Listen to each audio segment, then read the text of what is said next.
Could Barbie's influence be the least artificial thing about her?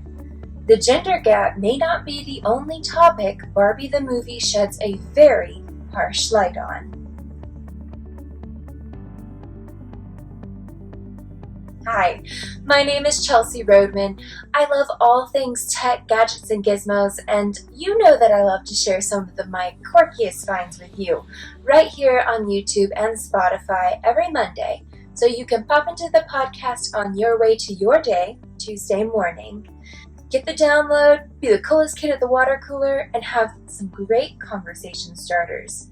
This one in particular is a good one.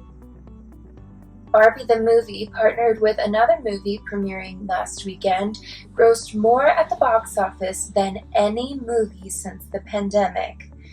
There is one touted AI gimmick you can use to find out which Barbie you embody, but I'll put that link down below because what I really want to get into is the meat and potatoes of the representation of the whole movie. How it shows AI in a way that we need to responsibly be looking at. Now, spoiler alert, if you haven't seen it yet, you might want to press pause, run and go see it, and then come back and see me. The whole movie is as brightly colored as you'd imagine, features some pointed humor and surprise musical moments, but it also culminates in this beautiful homage to the creator of Barbie, Ruth Handler. In a moment fully focused on just Ruth and stereotypical Barbie, the creator talking to her creation, her idea made real. Stereotypical Barbie is struggling to find a unique personality and asks Ruth for permission to try a new career or do a new hobby, and the creator says, and I quote, I even wrote this down in the theater, "I created you, but you are you. I don't have the ability to give you permission or not. I can't control you and couldn't anymore since you are a full created thing outside of my head." Wow. So let's peel back the scary reality that this powerful scene explores. As creators, entrepreneurs, and altogether thrill seekers, we are the creators. Creators who make ideas into real items, who make the imagined a reality. The creator and its creation has one of the most intimate relationships in existence. The latter birthed wholly from the former. Just like a mom wishing to enrich her child, so does an AI creator, and thus works tirelessly to teach capabilities to the creation, even beyond what the creator may know. While aiming to make them smarter and infinitely more capable is extremely impressive, helpful, and amazing in so many respects, I would be remiss not to end this AI podcast series arc without stepping back and taking a sobering look at what we might quite literally be creating our world to be. I do think all of this AI momentum will ultimately come with a cost that we're really not considering fully in this moment. While not projected to necessarily affect this generation or maybe the next to come, what happens when AI grows to the inevitable height of the created, now making the delicate and once humanly made decisions and actions by itself? What happens when the proverbial umbilical cord is cut? What happens when the creators can no longer control their own creations? Now, this isn't meant to be a doomsday proclamation, but rather an honest question that I think we should be more concerned with and take with more responsibility as the creators. Overcrowded prisons and jails illustrate the difficulty of control over our own citizens and their behavior. So, what will culture, ethics, and standards become when AI can hold its own? Will the warm, soothing sensation of a hug or act of pure human decency become a thing of the past?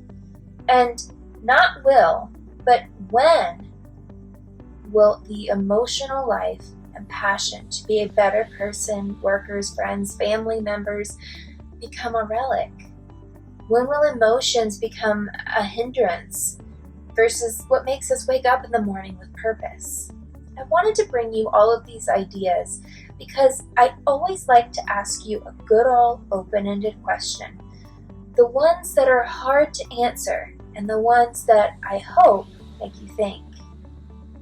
When you think about how far artificial intelligence is coming along and integrating itself into products as familiar as the simple toothbrush, these are the questions that we, our legal system, our government, and our nation need to prioritize and take responsibility for.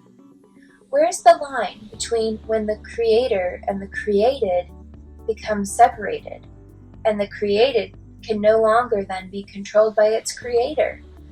Now, don't get me wrong, it is absolutely amazing what the human mind can do, but possibly terrifying what the human mind can create, all while giving it an uncontrollable mind of its own.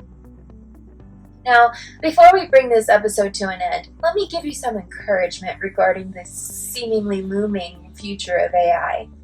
Meet Claude.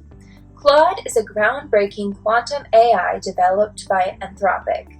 The tech startup boasts superior processing capabilities and even claims to outperform GPT-4. Most interestingly for us in this conversation, however, is the company's claim that Claude runs on an innovative, ethical constitution that understands the concepts of good and evil. Harnessing quantum computing power, Claude can unsurprisingly digest complex texts like reading The Great Gatsby in under a minute, while it, though surprisingly and supposedly, does this on an ethical framework.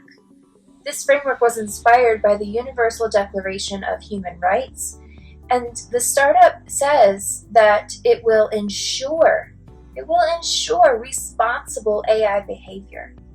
But what does that look like? What is responsible AI behavior? This is an effort, though, that I greatly commend, yet I still fear its demise. Is it possible that Claude could set the new standards for AI? Be the trailblazer for setting trustworthy AI standards of safety, of efficacy, of efficiency, and more importantly, of ethical consideration? This is for us, the creators, to actively decide. Just like a doctor's oath to cause no harm, an AI oath to remain ethical seems to be in order here. What else do you think that we need to take a closer look at? Tell me in the comments. That's your News Bite download for the week as this episode wraps up Chelsea Talks Tech.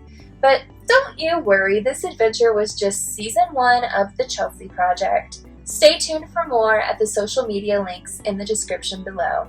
That's it for today. Of course, I'm Chelsea Roadman, and I can't wait to see you again soon. Bye.